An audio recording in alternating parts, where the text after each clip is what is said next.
Welcome, everyone. Thank you for joining me today for this very important topic about the mysteries of the thyroid, because thyroid disease is often misdiagnosed. It remains a mystery to most why, even though they're taking thyroid medicine, they still have thyroid symptoms and feel fatigued, have hair that's thinning or falling out, and they're gaining weight and just feel awful. Am I right? There's a lot of you out there, I know it. In this presentation, I will demystify the thyroid and give you some simple solutions to support your thyroid naturally, with or without medicine. And I have a lot of material to cover, so let's dive in. But first, a brief introduction.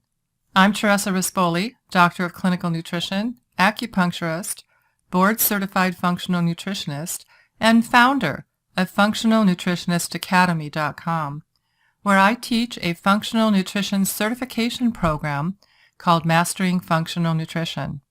And I'm also the founder of Complete Health Institute, located in Agora, California, where I've been in a successful practice for over 27 years. I'm passionate about what I do in the field of health, and I decided to pay it forward and help you learn the tools and principles of functional medicine and functional nutrition, which I use in my wellness center every day to solve my patients' chronic health conditions with natural methods. And I want you to understand that all thyroid illness does not require medicine. So get a pad and a pen because you'll want to take notes. I'm offering you a lot of usable information here. Also, if you stay till the end, I'm offering you a very special gift. It's a free gift that will help you further understand how to solve chronic health conditions naturally, especially thyroid illness. So let's talk about the anatomy of the thyroid first. The thyroid gland is located in front of the trachea, most commonly known as the windpipe, and just below the larynx or the Adam's apple in the neck. The shape of the thyroid is similar to a butterfly, with two halves or lobes. The two portions are connected by a band of thyroid tissue called isthmus. The loose connective tissue allows the thyroid to move and change position when swallowing. Thyroid is developed in the back of the tongue and has to migrate to the front of the neck before birth. On average, the thyroid weighs between 20 and 60 grams, that's up to 2 ounces, and each lobe contains a high number of small vesicles or sacs called follicles, which store thyroid hormones in the form of little droplets. Now, the endocrine system, it's important to understand the functions of the thyroid gland because it's essential to discuss the endocrine system here. The endocrine system is a collection of glands that produce hormones that regulate metabolism, growth, and development, tissue function, sexual function, reproduction, sleep, and mood, among other things. In addition to the thyroid gland, the pituitary gland, parathyroid glands, adrenal glands, pancreas, ovaries in females, and testes in males all make up the endocrine system. Each gland of the endocrine system stores hormones to be released into the bloodstream and transferred into the body's cells. So what's so important about iodine in the thyroid? Well, the thyroid uses iodine to make two main hormones, T3 and T4, which is thyroxine. To a lesser extent, the thyroid also produces calcitonin, which helps control blood calcium levels. The body cannot make the mineral iodine, which is why it's required through the diet. Iodine is absorbed into our bloodstream. It is then carried to the thyroid gland, where it is eventually used to make thyroid hormones. Thyroid cells are unique in that they are highly specialized to absorb and use iodine. So what is the difference between T3 and T4 thyroid hormones? Well, thyroxine is called T4 because it contains 4 iodine atoms. To exert its effects, T4 is converted to triiodothyronine, which is T3, by removal of an iodine atom. A thyroid that's functioning normally produces approximately 80% T4 and approximately 20% T3. But T3 is the active hormone. So T3 and T4 travel in your bloodstream to reach almost every cell in the body to regulate the speed with which the cell's metabolism works. For example, T3 and T4 regulate your heart rate and how fast your intestines process food. So if T3 and T4 levels are low, your heart rate might be slower than normal, and you may have constipation and weight gain. Conversely, if T3 and T4 levels are high, you may have rapid heart rate and diarrhea and weight loss. And that's called hyperthyroidism. The pituitary gland and the hypothalamus both control the thyroid. When thyroid hormone levels drop too low, the hypothalamus, located at the base of the brain, secretes a hormone alerting the pituitary gland to produce thyroid-stimulating hormone, or TSH. The thyroid responds to this chain of events by producing more hormones. The amount of TSH that the pituitary sends into the bloodstream depends on the amount of T4 that the pituitary recognizes. Once T4 in the blood goes above a certain level, the production of TSH is shut off. So you can imagine this cycle like a heater and a thermostat. When the heater is off and it becomes cold, this thermostat reads the temperature and turns on the heater. When the heat rises to an appropriate level, this thermostat senses this and turns off the heater. Thus, the thyroid and the pituitary act like a heater and a thermostat. So those people that have overactive thyroid have a condition called hyperthyroidism. Excess amounts of T3 and T4 are produced and released, causing disruptions throughout the body. The symptoms of hyperthyroidism include the following: fatigue or muscle weakness, hand tremors, mood swings, nervousness or anxiety, rapid heartbeat, heart palpitations or irregular heartbeat, skin dryness, trouble sleeping, weight loss, increased frequency of bowel movements, and light periods or skipping periods. Now with an underactive thyroid, which is called hypothyroidism, it's just the opposite. You have too little T3 and T4. Approximately 10 million Americans are likely to have this common medical condition. In fact, 10% of women today may have some degree of thyroid hormone deficiency. Symptoms of hypothyroidism include fatigue, weakness, weight gain or increased difficulty losing weight, coarse, dry hair, dry, rough, pale skin, hair loss, cold intolerance, so you can't tolerate cold temperatures, muscle cramps and frequent muscle aches, constipation, depression, irritability, memory loss, abnormal menstrual cycle, and decreased libido. Other conditions of the thyroid that cause abnormal thyroid function, in addition to hyper and hypothyroidism, can occur. Things like a goiter. A goiter is a bulge in the neck. A toxic goiter is associated with hyperthyroidism, and a non-toxic goiter, also known as a simple or anemic goiter, is caused by iodine deficiency. Then there's thyroiditis. Thyroiditis is an inflammation of the thyroid that may be associated with hyperthyroidism. Inflammation can cause the thyroid cells to die, making the thyroid unable to produce enough hormones to maintain the body's normal metabolism. And there are 5 types of thyroiditis, and the treatment is specific to each. Then there's thyroid cancer. Unfortunately, thyroid cancer is relatively common, and long-term survival rates are excellent. Thyroid cancer can affect anyone at any age, though women and people over 30 are most likely to develop this condition. So now I'd like to talk about thyroid functions. As you know, the thyroid gland is where the production and secretion of the hormones T3 and T4 take place. But what are the functions of the thyroid? The thyroid is responsible for regulating the body's metabolic rate, as well as heart and digestive function, muscle control, brain development, mood, and bone maintenance. Its correct functioning depends on having a good supply of iodine from the diet. And your metabolic rate is the rate at which your body burns calories. And you can separate the types of calories your body burns into 2 categories: resting calories or activity calories. So even when you're sitting on the couch watching TV, our body's burning calories.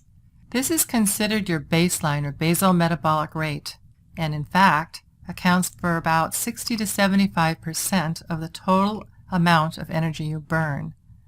While at rest, your organs and essential biological functions are still working hard for you, which is why we need energy in the form of nutrition even when we're inactive. The energy used for things like eating, walking, and other physical activity is called thermogenesis. A few examples of specific metabolic effects of thyroid hormones include increased thyroid hormone levels, stimulated lipid metabolism. This is the process of using fat for energy or storing it in the body for later use. Thyroid hormones also stimulate almost all aspects of carbohydrate and glucose metabolism.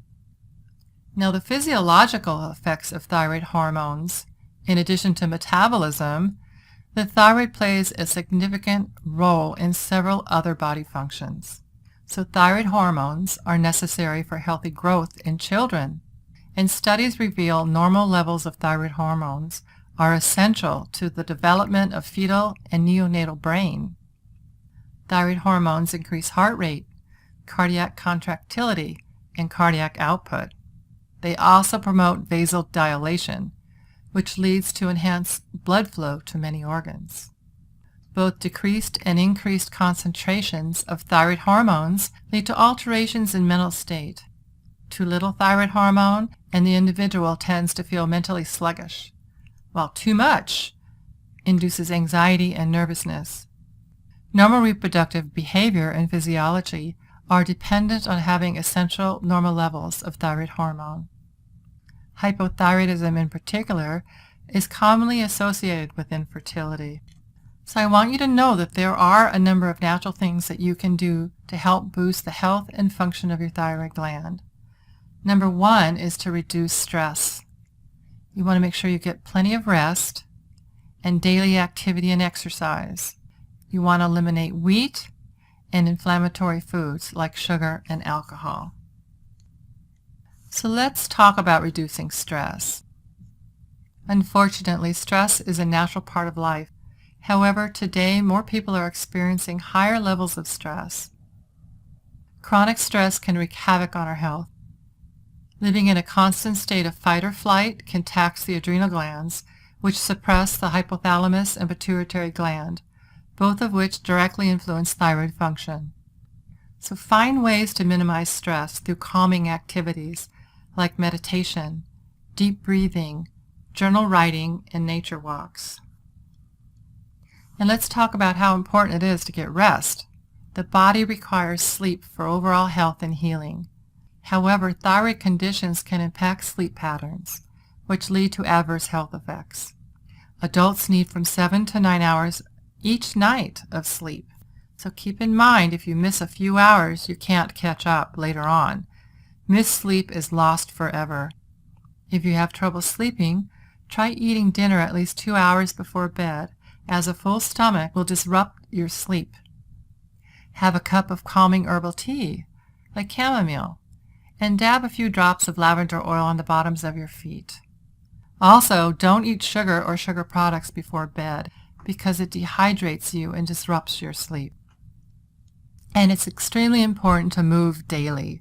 Physical activity is excellent for assisting in hormone production.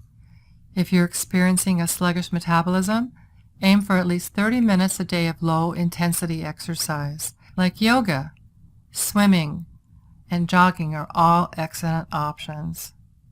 To help slow your heart rate and reduce anxiety, you want to practice daily calming activities such as restorative yoga or Tai Chi. And now I want to talk about how important it is to eliminate gluten and wheat from your diet if you have thyroid problems, because both are inflammatory to the thyroid and the colon and can wreak havoc on your body and your thyroid. These foods cause inflammation, weight gain, and joint pain. Through molecular mimicry, wheat has a protein peptide that mimics the thyroid. When you have an intolerance to wheat and gluten-containing products, the immune system, through mistaken identity, attacks your thyroid, causing Hashimoto's autoimmune thyroiditis. So beware of hidden gluten in packaged foods, condiments, soups, and sauces, and make sure to check the ingredient list and labels to avoid products with added gluten. And lastly, you need to eliminate sugar and alcohol. These are just plain poisons to your body. They can all wreak havoc on your body and your thyroid as well. These foods cause inflammation, weight gain, and blood sugar issues. So if you have a sweet tooth, you might want to turn to fresh fruit.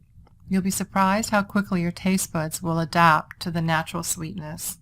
Try this recipe for raw tropical sherbet. You want to take 4 cups of frozen pineapple, 1 cup of frozen bananas, 2 cups of frozen raspberries, 1 cup of fresh squeezed orange juice, 1 tablespoon of coconut oil, and 1 cup of unsweetened coconut milk, and blend them. It's delicious. So beware of hidden sugar in packaged foods and condiments and sauces, and make sure to check the labels to avoid products with added sugar. Now I'd like to talk about foods that support thyroid health. A diet rich in essential vitamins and minerals such as selenium, iodine, zinc, thiamine, B12, and vitamin D can help heal your thyroid and reduce inflammation. So fill your plate with dark, leafy greens, quality fats, and plant-based protein sources. You can also test out incorporating more sea vegetables like seaweed into your diet. In fact, just 1 dried sheet of dried seaweed contains well above the daily recommended value of iodine, and 2 Brazil nuts can contain more than your daily recommended value of selenium, which kickstarts the production of active thyroid hormones. 1 egg contains about 20% of your daily recommended value of selenium and 15% of your daily recommended value of iodine. And garlic is thyroid friendly because it supports blood sugar metabolism and can fight inflammation. And then lentils are an excellent source of plant-based protein, but they also provide iron to the body. Low iron levels have been linked to poor thyroid function, and let's face it, if you're anemic, you can't heal. You can't get better. So the best thing you can do when planning a meal is to limit dietary stress, which is caused by eating foods that create inflammation, sensitivity, or allergic food responses, or anything that causes a spike or rapid fluctuations in your blood sugar, or foods that contain toxins or chemicals that can trigger immune responses, or anything that's high in unhealthy fats and trans fats. With a few strategic changes, you can help eliminate dietary stress. You can eliminate heavy processed foods. You can skip table salt. Instead, opt for natural forms like unrefined sea salt or Himalayan pink salt because it has a potassium in there. Incorporate more good fats like olive oil, avocados, and healthy nuts into your diet. And avoid eating too much in one sitting. And give your body a 10 to 18-hour break, like overnight from eating, which is now known as intermittent fasting. And lastly, I want to talk about endocrine disruptors. According to the National Institute of Environmental Health Science, endocrine disruptors are chemicals that may interfere with the body's endocrine system and produce adverse developmental, reproductive, neurological, and immune effects in both humans and wildlife. Endocrine disruptors are chemicals that mimic our hormones. When this occurs, the chemical disruptor interferes with the messages our hormones are trying to send to our cells. And a wide range of substances, both natural and human-made, are thought to cause endocrine disruption, including pharmaceuticals, dioxin and dioxin-like compounds, polychlorinated biphenyls, DDT, and other pesticides, and plasticizers such as bisphenol A. You want to avoid endocrine disruptors. And these may be found in everyday products, including plastic bottles, metal food cans, detergents, flame retardants, foods, toys, cosmetics, and pesticides. So to reduce exposure to endocrine disruptors, choose glass containers over plastic containers, drink filtered water, and buy organic produce. Additionally, opt for non-toxic natural bath and beauty products, household cleaners, and laundry detergent. Well, congratulations, you made it to the end of today's class. I know I covered a ton of information, and some of you may prefer to let the information sink in before asking questions, and that's fine. You can always reach me at support@functionalnutritionistacademy.com. If anyone's interested in learning about my other events or would like to work with me individually, you can send me a message. And I want to thank you for joining me. I hope the mysteries of what the thyroid is and how it affects the body have been demystified.